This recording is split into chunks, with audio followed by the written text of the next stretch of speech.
Professor উজান চৌধুরী, লেখনীতে বন্যা শিকদার, পর্ব সংখ্যা ৬। এই অসভ্য মেয়ে, তোমায় আমি ধরলাম কখন যে ছেড়ে দেব? মৌ লাজুক হাসি দিয়ে বলতে লাগে, না মানে আপনি একদিন এমন করে ধরবেন তো, তাই আগেভাগেই প্র্যাকটিস করছি। শয়তানের হাড্ডি বলে কি? এই বলে উজান ক্ষিপ্ত পায়ে মৌয়ের পিছু নিল তাকে ধরার জন্য। মৌ খিলখিল করে হেসে এক লাফে সরে গেল। উজানও দমবার পাত্র নয়, সেও তার পিছু দৌড়াতে লাগলো। মৌ পুরো রুম জোরে প্রজাপতির মতো এদিক থেকে ওদিক ছুটে বেড়াতে লাগলো। উজানের হাত থেকে বাঁচতে তার এই চিলতে ছটপটানি দেখে উজান মাঝপথে থেমে গিয়ে চেঁচিয়ে উঠল, এই ইডিয়েট, দাঁড়াও বলছি, এইটুকু বয়সে মুখ দিয়ে পাকা পাকা কথা বের করছি, এখনো দুধের দাঁত পড়েনি, অথচ অসভ্যের মতো ব্যবহার। মৌ বিছানার ওপাশে গিয়ে তড়িৎ গতিতে ঘুরে দাঁড়িয়ে মুখটা বাঁকিয়ে নিল। সত্যি কথা বললেও আমার দোষ, তাই না? চুপ করো অসভ্য মেয়ে, একবার যদি তুমি হাতে নাতে ধরতে পারি তবে মেরে একদম তক্তা বানিয়ে ফেলবো, মনে রেখো। আপনি চুপ করুন, শুভ পুরুষে বালের কথা ছাড়া আর কি বা পারেন? ননসেন্স বলে কি? এমন বেয়াদব মেয়ে আমার কপালে জুটতে হলো। হে মাবুদ, দয়া করে হয় তুমি আমাকে নিজের কাছে তুলে নাও, নয়তো এই খচ্চর মেয়েটাকে তুলে নাও। কথাটা মুখ থেকে বের হওয়া মাত্র উজান নিজেই কেমন যেন থতমত খেয়ে গেল। ওইদিকে মৌ দৌড়াতে দৌড়াতে মাঝপথে থমকে দাঁড়িয়ে উজানের দিকে তাকিয়ে মুখটা বিশ্রীভাবে ভাঙল। তারপর বিছানার অন্য পাশে গিয়ে দুই হাতে নিজের কোমর শক্ত করে চেপে ধরে কর্কশ গলায় আওড়ালো, অন্যদের ভাতার তার বউয়ের সাথে কত রোম্যান্স করে, অথচ আমার ভাতার আমাকে দু চোখেও সহ্য করতে পারে না। আচ্ছা সত্যি করে বলুন তো, আপনার সিস্টেমে কোনো প্রবলেম টবলেম নেই তো আবার? নয়তো আমাকে বারবার ওপরে তুলে নিতে বলেন কেন? হুম? উজানের জোড়া ভ্রু এবার কুঁচকে গেল। রাগে তার কপাল ও গলার শিরাগুলো স্পষ্ট ফুলে উঠেছে। এই মেয়েটা দিন দিন কতটা বেশরম আর অবাধ্য হয়ে যাচ্ছে।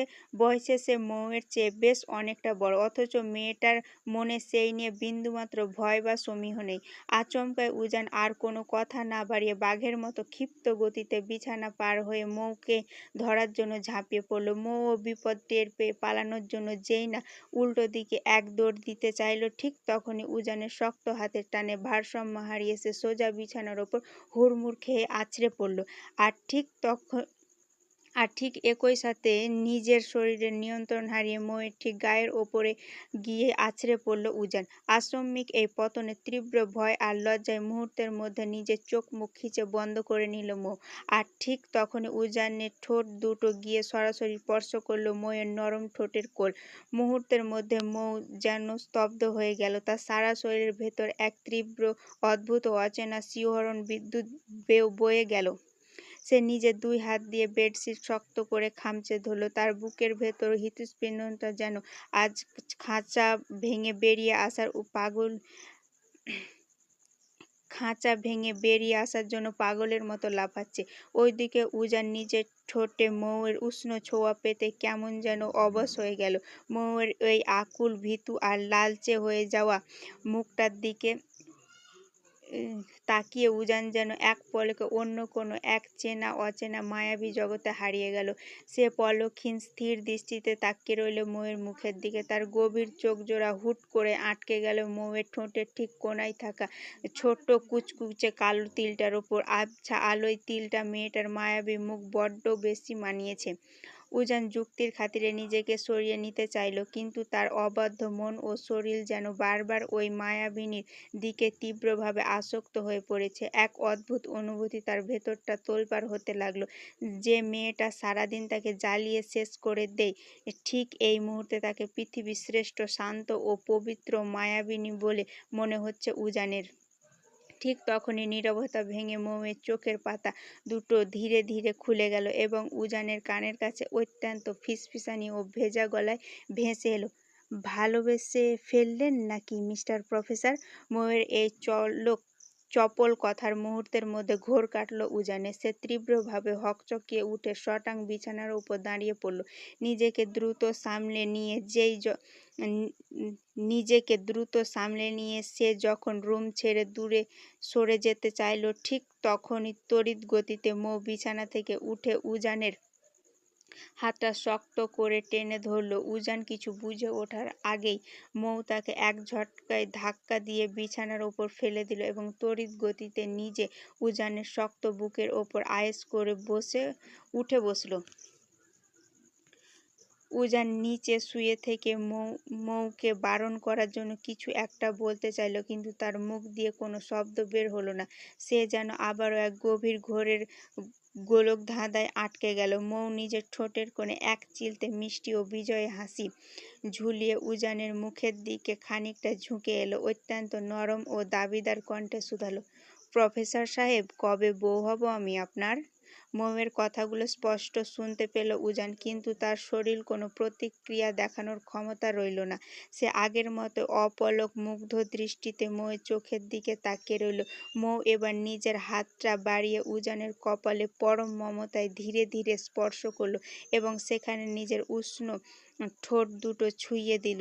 তারপর নিজের ছোট্ট ও নরম আঙ্গুলগুলো দিয়ে উজানের পরিপাটি করে আঁচড়ানো চুলগুলো এলোমেলো করে দিয়ে এক চিলতে স্লান হাসল। অত্যন্ত নিচু ও আকুল স্বরে, আমি আপনার লক্ষ্মী বউটা হতে চাই প্রফেসর সাহেব। জানেন প্রফেসর সাহেব, আমি জীবনে কখনো এতটা বেহায়া হইনি যতটা প্রতিদিন আপনার বেলায় হচ্ছি। যে মৌ একসময় বন্ধুদের আড্ডায় বুক ফুলিয়ে সবাইকে বলতো যে নিজের চেয়ে বেশি গুরুত্ব জীবনে কখনো অন্য কাউকে দেবে না, কাউকে নিজের চেয়ে বেশি ভালোবাসবে না, অথচ আজ দেখেন আমার পুরোটা জীবন, আমার বেঁচে থাকার একমাত্র ভরসা ও শেষ আশ্রয়স্থল আপনি নিজেই হয়ে দাঁড়িয়েছেন। মৌয়ের চোখ দুটো এবার কানায় কানায় ভরে উঠল। সে উজানের শার্টের বোতামটা নিজের আঙ্গুলে জড়াতে জড়াতে আরো ভাঙা গলায় বলল, খুব ইচ্ছে হয় জানেন, আপনার এই গম্ভীর মুখ থেকে অন্তত একটিবারের জন্য হলেও ভালোবাসি শব্দটা শুনতে। সেই আশায় প্রতিদিন আমার বুকটা ছটফট করে, কিন্তু দিন শেষে আপনার ডিকশনারিতে আমার জন্য শুধু এক মস্ত বড় শূন্যতা। যদি কখনো দেখেন আমি মৃত্যুর মুখোমুখি দাঁড়িয়ে আছি, আমার শেষ নিঃশ্বাসটুকু চলার অপেক্ষায় আছে, তখন আপনি শুধু আমাকে শক্ত করে নিজের বুকে জড়িয়ে ধরে একটিবার বলবেন, ভালোবাসি মৌ। দেখবেন এই বেহায়া মেয়েটা শুধুমাত্র আপনার ওই ভালোবাসার লোভে আবারও আপনার কাছে ফিরে আসবে। মৌ উজানের বুকে নিজের হাতটা রেখে চোখ বন্ধ করে নিল। এই বেহায়া মেয়েটা শুধু আপনাকেই চায়, একদম পুরোপুরি নিজের করে চায়, যেখানে মৌ ব্যতীত অন্য কেউ আপনার প্রতি বিন্দু মাত্র অধিকার ফলাতে আসবে না। ভালোবাসি প্রফেসর সাহেব, ভীষণ ভীষণ ভীষণ ভালোবাসি আপনাকে। উজান তখনও আগের মতো নিথর দৃষ্টিতে মৌয়ের দিকে তাকিয়ে রইল। এতকাল এই মেয়েটার প্রতিটা বাচ্চামো আর পাগলামিতে সে ভীষণ বিরক্ত হতো, তার প্রতিটা কথা তার কানে কর্কশ শোনাতো, অথচ আজ কেন জানি তার একটুও বিরক্ত লাগলো না, বরং তার অবাধ্য মন বলছিল এই বেহায়া মেয়েটার চোখের দিকে তাকিয়ে এভাবে পুরোটা জীবন পার করে দেওয়া যায়। পর মুহূর্তে উজান নিজের ভেতরের প্রবল পুরুষালী ঘোর কাটিয়ে উঠল। সে মৌকে আলতো করে নিজের বুক থেকে নামিয়ে বিছানার ওপর সোজা করে বসালো এবং নিজে তার একদম মুখোমুখি বসলো। মৌয়ের অশ্রু সচল চোখের দিকে সরাসরি নিজের স্থির চোখ রেখে অত্যন্ত দৃঢ় ও গম্ভীর কণ্ঠে আওড়ালো, শোনো মেয়ে, ভালোবাসা কোনো ছেলে খেলা বা পুতুল খেলার নাম নয়। তুমি এখনো বড্ড ছোট, ইনম্যাচিওর, তাই তুমি ভালোবাসার আসল নির্মম মানে জানো না। ভালোবাসা মানে হলো নিজের সাজানো সুন্দর জীবনটাকে নিজের হাতে ধ্বংস করা। আর একবার যদি সেই জীবনের সুতো কেটে ধ্বংসের মুখে পড়ে যাও, তবে দুনিয়ার কোনো শক্তি তোমাকে আর টেনে তুলতে পারবে না। মৌ নিজের চোখের কোণের অশ্রুটা হাতের উল্টো পিঠ দিয়ে মুছে নিল।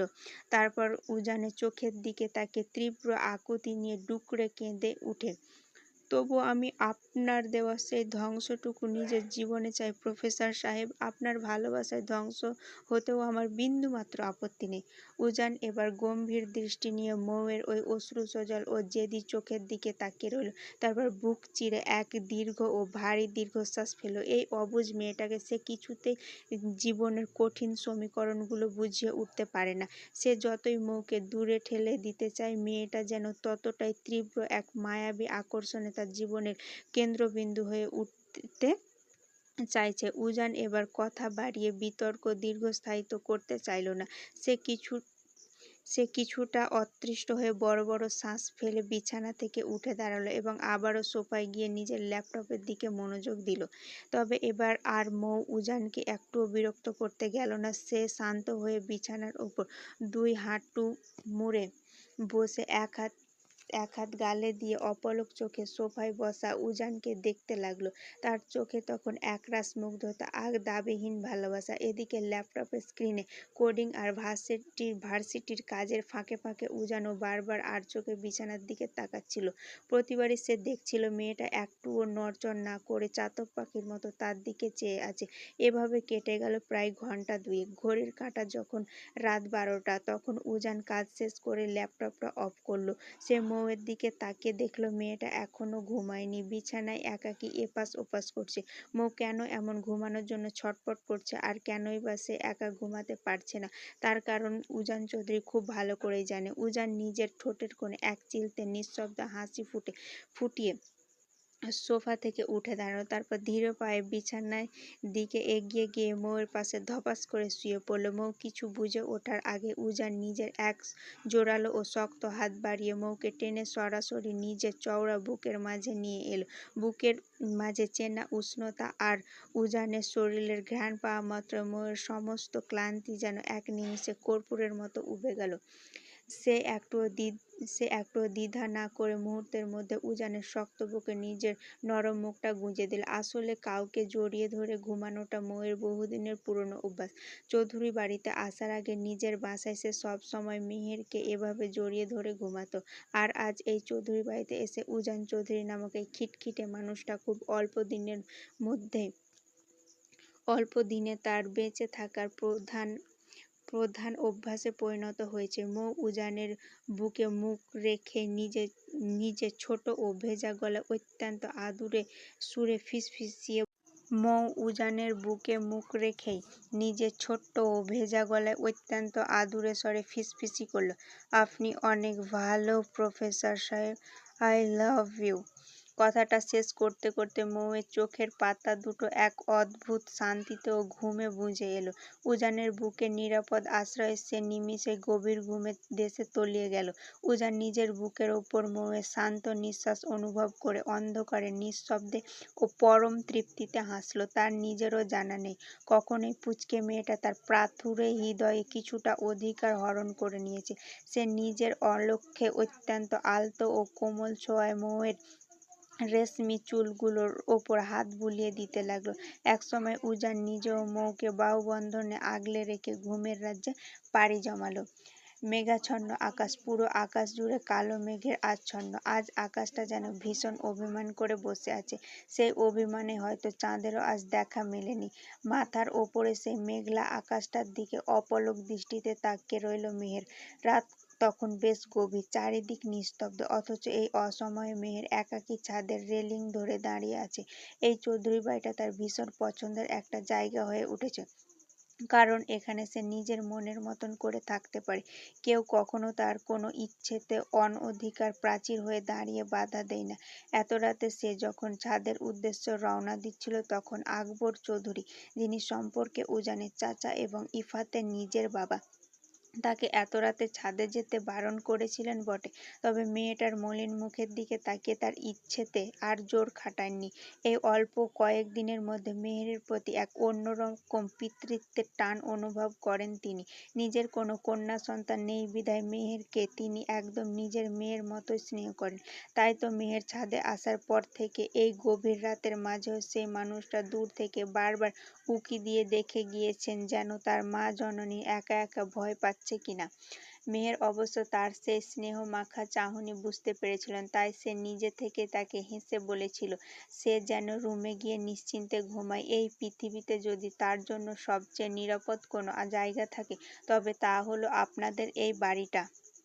মেহেরের মুখে এমন ভরসার কথা শুনে আকবর চৌধুরী নিজের মনের সমস্ত চিন্তা কাটিয়ে কিছুক্ষণ আগে রুমে ফিরে গিয়েছেন। মেহের এবার নিজের দৃষ্টি ঘুরিয়ে পাশের বিল্ডিংয়ের ছাদের দিকে তাকালো এবং তার ঠোঁটের কোণে এক চিলতে মুচকি হাসি ফুটে উঠল। পাশের ছাদের একটা দোলনায় বসে এক কপোতী পরম আনন্দে দুলছে আর গল্প করছে। এই চৌধুরী বাড়িতে আসার পর মেহেরের ওদের সাথে কয়েকবার কথা হয়েছে। দুজনেই ভালোবেসে একে অপরকে বিয়ে করেছে। এবং এখন তারা হাজব্যান্ড ওয়াইফ। বেশ মানিয়েছে দুজনকে। কিন্তু ওই সুখী দম্পতিকে দেখতে দেখতে আচমকা মেহেরের সেই হাস্যোজ্জ্বল মুখটা যেন এক নিমিষে কালবৈশাখীর কালো মেঘে ঢেকে গেল। ছাদের তীব্র ঠান্ডা বাতাস এসে যেমন তার খোলা চুলগুলোকে ওড়াতে লাগলো, ঠিক তেমনি তার ভেতরের ক্ষতবিক্ষত হৃদয়টাকেও চট করে এলোমেলো করে দিল। 5 বছর আগে সেই অনাকাঙ্ক্ষিত ও ভয়ঙ্কর কালরাত আজও তার পিছু ছাড়েনি।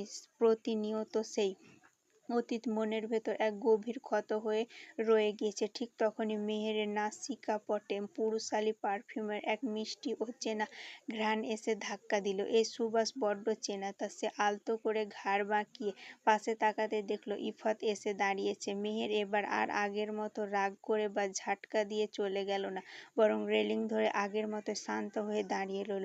এই চঞ্চল লোকটার সাথে তার মোটেও কথা বলতে ইচ্ছে করে না, কিন্তু লোকটা চুইংগামের মতো সারাক্ষণ তার পিছু ছাড়ে না। অবশ্য এতদিনে মেহের ইফাতের মধ্যে কোনো খারাপ বা কুৎসিত উদ্দেশ্য খুঁজে পায়নি। আর ঠিক সেই ভরসাতে সে এখনো শান্ত হয়ে সেখানে দাঁড়িয়ে আছে। ততক্ষণে নীরবতা ভেঙে ইফাতের ভরাট কণ্ঠস্বর মেহেরের কাছে ভেসে এলো। আই অ্যাম রিয়েলি সরি আমার ফুলকন্যা। ইফাতের মুখে এই একটি শব্দ আই অ্যাম রিয়েলি সরি আমার ফুলকন্যা।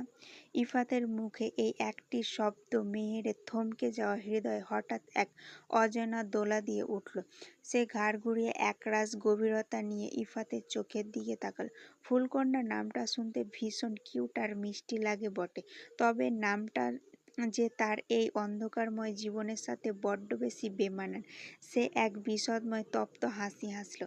নামটা ভীষণ কিউট, তবে এই সুন্দর উপাধিটা আমার মতো মেয়ের জন্য একদমই নয়। সেই জন্য আপনি আমাকে মেহের নামে ডাকতে পারেন। আর হ্যাঁ, হঠাৎ এত রাতে সরি বলার কারণটা জানতে পারি?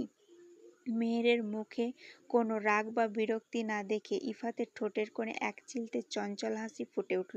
মেহেরের কথার মাঝে আজ একটুও বিরক্তির ছোঁয়া নেই।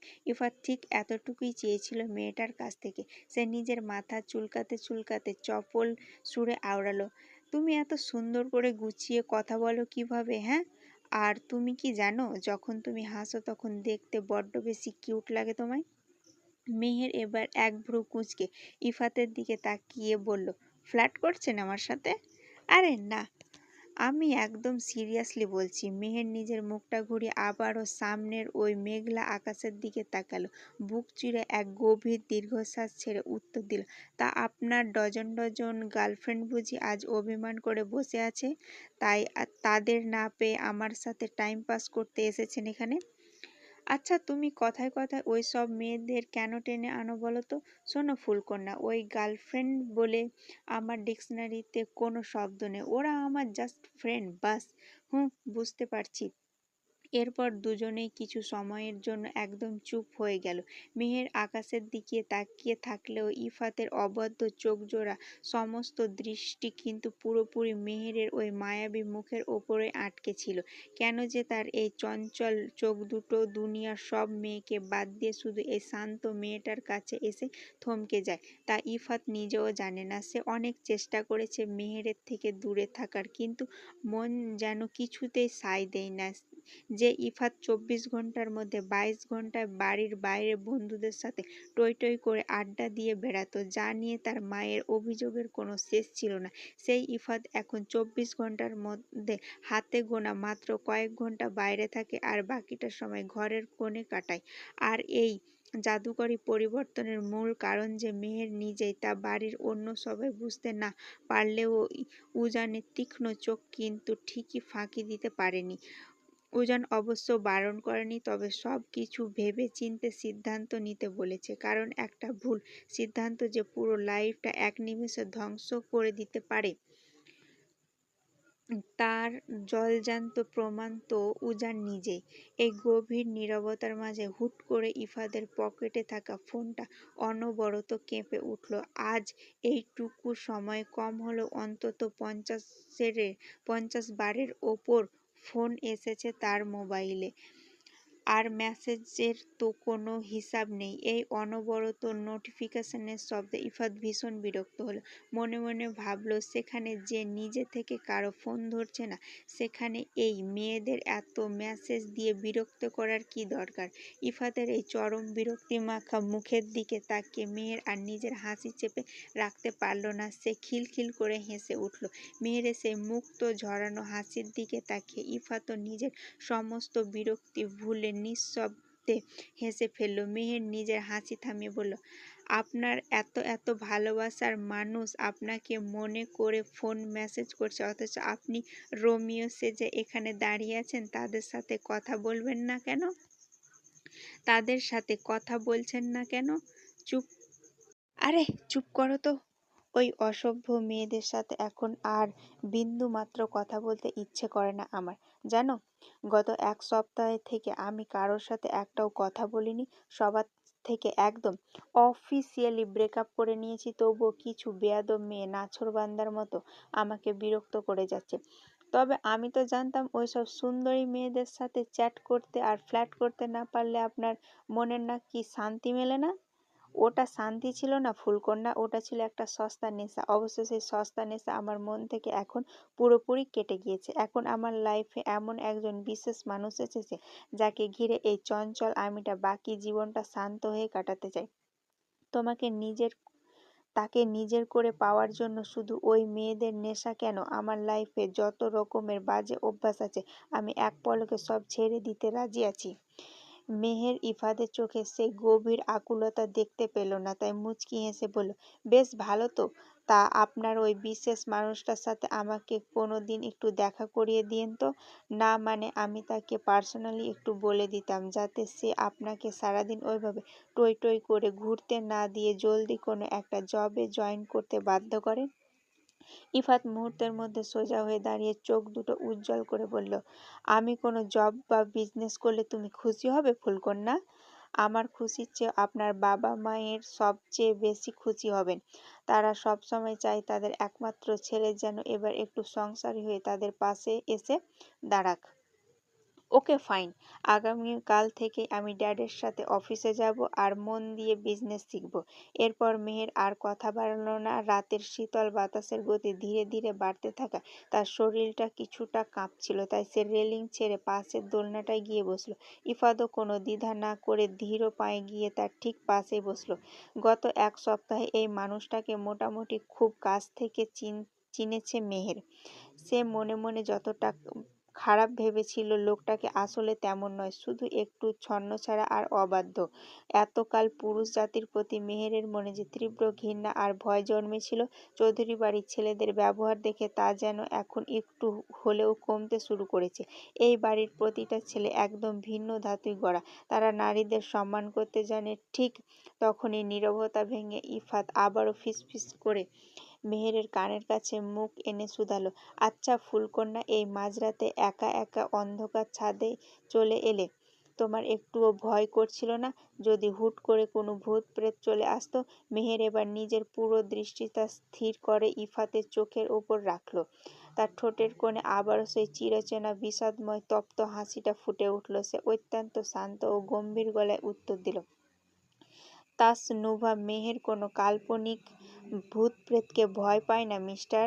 সে যদি এই পৃথিবীতে কাউকে সবচেয়ে বেশি ভয় পায়, তবে তা হলো এই নিষ্ঠুর পুরুষজাতিকে, যারা নিজের স্বার্থের জন্য একটা মেয়ের আলোভরা সুন্দর জীবনটাকে এক নিমিষে অন্ধকার নরক বানিয়ে দিয়েছিল। মেহেরের কথার ভেতর সেই তীব্র লুকানো ক্ষত টের পেয়ে ইফাতের বুকটা কেমন যেন মোচড় দিয়ে উঠল। সে অত্যন্ত নরম সুরে জিজ্ঞাসা করল, সেই জন্যই কি তাহলে তুমি এতদিন আমার সাথে একটাও কথা বলোনি? আমাকে এড়িয়ে চলেছ? কিন্তু কেন তুমি পুরুষ জাতিকে এত ভয় পাও ফুলকন্যা? কি হয়েছিল তোমার অতীতে? মেহের একটা দীর্ঘশ্বাস ফেলে আকাশের দিকে তাকালো। সেসব কথা আপাতত মনের গহীন কোণে লুকানো থাক। সময় হলে কোনো একদিন না হয় বলবো। কিন্তু তার আগে বলো, শুনলাম শুনলাম তুমি আমাদের এই বাড়ি ছেড়ে চলে যাচ্ছ, কথাটা কি সত্যি? আপনাদের বাসায় মেহমান হয়ে রয়েছি আজ প্রায় 15 দিন হয়ে গেল। তাছাড়া আগামীকাল থেকে আমাদের কলেজও খুলে যাবে, তাই ভাবছি আমি কাল কলেজ শেষ করে সরাসরি ফুপির বাসায় চলে যাব। ভাইয়াকে বলে দিয়েছি, সে এসে আমার জিনিসপত্রগুলো নিয়ে যাবে। মাত্র 15 দিনে কেউ এভাবে নিজের বাড়ি ছেড়ে চলে যায়? বোনের বাড়ি এত বেশি দিন থাকতে নেই। মেহের দোলনায় দুলতে দুলতে বলল। ইফাত মেহেরের কথা শুনে নিজের মুখটা অন্যদিকে ঘুরিয়ে নিয়ে অত্যন্ত নিচু স্বরে বিড়বিড় করে আওড়ালো, তাহলে নিজের শ্বশুরবাড়ি নিয়েই ফেলো। তাহলে নিজের শ্বশুরবাড়ি বানিয়ে ফেলো। মেহের ইফাতের শেষ অস্পষ্ট কথা পুরোপুরি বুঝতে না পেরে নিজের জোড়া ভ্রু কুঁচকে কৌতূহল নিয়ে জিজ্ঞাসা করল, কিছু বললেন আপনি? না না, কিছু বলিনি। অনেক রাত হলো, আকাশে মেঘও বাড়ছে, চলো এবার নিচে নামা যাক। মেহের ইফাদের পায়ে পা মিলিয়ে নিচে নেমে এলো, আর ইফাত আর চোখে বারবার মুগ্ধকর দৃষ্টিতে তাকিয়ে রইল। আজ উজানের ভার্সিটিতে প্রথম দিন, তাই আগেই রেডি হয়ে ডাইনিং রুমে হাজির হয়। তারপর ধীরে ধীরে আরিয়ানের পাশে গিয়ে বসল। সোফার অন্য প্রান্তে বসে আরাম করে সকালের গরম চায়ে চুমুক দিচ্ছেন আরিফুন চৌধুরী ও আকবর চৌধুরী। উজান সোফায় বসে কোনো দিকে না তেকে এক মনে নিজের ফোনের স্ক্রিন স্ক্রল করতে লাগলো। ঠিক তখনই আরিফুন চৌধুরী চায়ের কাপটা পিঁড়িতে রেখে ছেলের দিকে তাকিয়ে অত্যন্ত রহস্যময় এক হাসি দিয়ে বলে উঠলেন, কিরে বাপ, গতরাতে ঘুম কেমন হলো তোর? বাবার মুখ থেকে হুট করে এমন অদ্ভুত ও বাঁকা প্রশ্ন শুনে উজান নিজের জোড়া ভ্রু কুঁচকে তাকালো। সকাল সকাল বাবা হঠাৎ তাকে ঘুমের ব্যাপারে কেন এমন জেরা করছে তার মাথা ঠিক ঢুকলো না। সে নিজের কণ্ঠস্বর যতটা সম্ভব নিচু রেখে সংক্ষেপে জবাব দিল, কেমন আবার হবে, রোজ যেমন স্বাভাবিক ঘুম হয় গত রাতেও তেমনই হয়েছে। আরিফিন চৌধুরী এবার সোফায় আরেকটু ঝুঁকে এসে চোখ টিপে বললেন, একদম ঠিকঠাক শান্তিমতো ঘুম হয়েছে তো? বাবার এই মাত্রাতিরিক্ত কৌতূহল আর চপল চাহনি দেখে উজান এবার পুরোপুরি বিরক্ত হলে সে ফোনটা পকেটে পুরে ফিসফিসিয়ে করল, ড্যাড, সকাল সকাল দয়া করে আমার সাথে ফাজলামো করো না তো। নিজের জোয়ান ছেলেকে সবার সামনে এমন লজ্জাজনক প্রশ্ন করতে তোমার একটুও বাধলো না? ছি! আরে এতে আমার লজ্জা করতে যাবে কেন, হ্যাঁ? আরিফুন চৌধুরী বুক ফুলিয়ে মোক্ষম জবাব দিলেন। বাবার এমন তেড়িবেড়ি উত্তরের পর উজানের অবস্থা এখন একদম বেহাল। সে মনে মনে ভাবল তার কপালটাই আসলে মন্দ। এদিকে ঘরে আছে তার ফাজিল বউ, তো অন্যদিকে নিজের ঘরের ভেতর বসে আছে সবচেয়ে বড় শত্রু নিজের জন্মদাতা বাপ। রুমে থাকলে বউ সারাদিন জ্বালিয়ে মারে, আর একটু শান্তির জন্য বাইরে বের হলে এই বাবা নামক শত্রু পেছনে লেগে থাকে। উজানকে চুপ থাকতে দেখে আরিফুন চৌধুরী এবার একটু মুখ বাঁকিয়ে ভেংচি কেটে বলে উঠলেন, ছি, তুই আমার ছেলে ভাবতেও আমার লজ্জা লাগে। বিয়ের 2 সপ্তাহ হয়ে গেল, এখনো দাদা হওয়ার সুখবর দিতে পারলি না শালা। লজ্জায় আবার মাথা কাটা যাচ্ছে। কেমন ছেলে পয়দা করলাম আমি, ছি ছি। বাবার মুখ থেকে সবার সামনে শালা উপাধি শোনা মাত্র উজান সোফা থেকে এক প্রকার ছিটকে দাঁড়িয়ে চিৎকার করে উঠল। সকাল সকাল এই টর্চার সে আর নিতে পারছে না। সে ডাইনিং স্পেসের দিকে তাকিয়ে বাচ্চার মতো চেঁচিয়ে উঠল, আম্মু, ও আম্মু, তাড়াতাড়ি এদিকে এসে দেখে যাও তোমার এই শয়তান জামাই সকাল সকাল আমার সাথে কেমন জঘন্য ব্যবহার করছে। ঠিক সেই মুহূর্তে কিচেন রুম থেকে খাবারের ট্রে হাতে নিয়ে ডাইনিং রুমে প্রবেশ করলেন মৌসুমী চৌধুরী।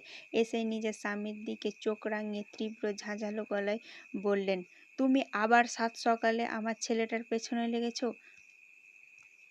ছেলেটার আজ ভার্সিটিতে প্রথম দিন, নতুন করে ক্লাস নেবে, মনটা ফ্রেশ রাখা দরকার। তোমার বুড়ো বয়সে ফাজলামো আর বিরক্ত করা একটুও বাদ যায় না?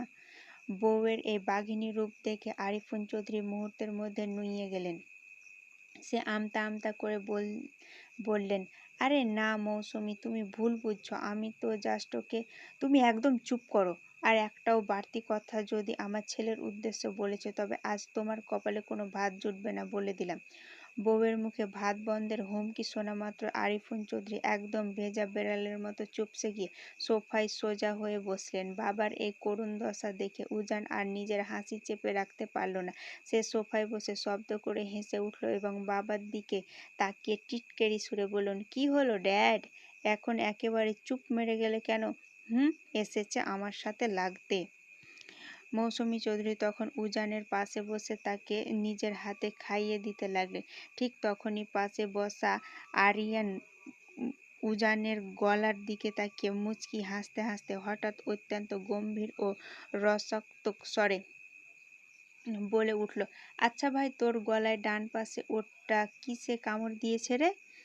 লাল হয়ে ফুলে আছে যে? সবার সামনে আরিয়ানের এমন মারাত্মক বোম ফাটানো প্রশ্ন উজান মুখের খাবার গিলতে গিয়ে একদম থমকে গেল। সে বিষম খাওয়ার মতো অবস্থা করে সাথে সাথে নিজের এক হাত দিয়ে গলার সে নির্দিষ্ট অংশটা চেপে ধরল। হ্যাঁ, সেখানে স্পষ্ট একটা লালচে কামড়ের দাগ বসে আছে। গত রাতে ঘুমের ঘরে মহাশয়া উজানকে জড়িয়ে ধরে গভীর ঘুমে আচ্ছন্ন অবস্থায় হঠাৎ করে উজানের গলাটাকে চিকেন লেগ পিস ভেবে সজোরে কামড় বসিয়ে দিয়েছিল। এটা নিয়ে আজ সকালে ঘুম থেকে ওঠার পর দুজনের মধ্যে তুমুল ঝগড়া আর যুদ্ধ হয়ে গিয়েছে। আর সেই রাগে ক্ষোভে মেজাজ গরম করে নিচে নামতে এখন সবার সামনে এই নতুন কাণ্ড। উজান নিজের লজ্জাটুকু রাগ দিয়ে ঢাকার চেষ্টা করে আরিয়ানের দিকে তাকিয়ে দাঁতে দাঁত পিষে চরম হুমকিতে বলল, ভাইয়া বেশি কথা বলবে, তোমাকে আজ এমন জায়গায় লাথি মারবো যে সারাদিন মানুষের সামনে মুখ লুকিয়ে ঘুরে বেড়াতে হবে, মনে রেখো। আরিয়ানের কথা খেই ধরে এবার ছোট চাচু আকবর চৌধুরী ও নিজের চশমাটা নাকের ওপর ঠিক করে কৌতূহলী গলায় বললেন, সত্যি তো আরিয়ান তো ভুল কিছু বলেনি? ওভাবে কিসের দাগ হলো তোর গলায়? মশা তো এত বড় কামড় দেয় না। আরিয়ান হাসতে হাসতে বলে, এখনো বুঝতে পারলে না ছোট চাচ্চু? নতুন নতুন বিয়ে করেছে, রুমে একদম ব্র্যান্ড নিউ বউ এসেছে, সো গলায় এমন মশা মাছির কামড়ের দাগ তো একটু একটু থাকবেই। আচ্ছা, আমাদের সামনে জেন্টালম্যান সেজে এমন ভাব ধরে থাকে যেন কত বড় সাধু পুরুষ। ভাইয়া!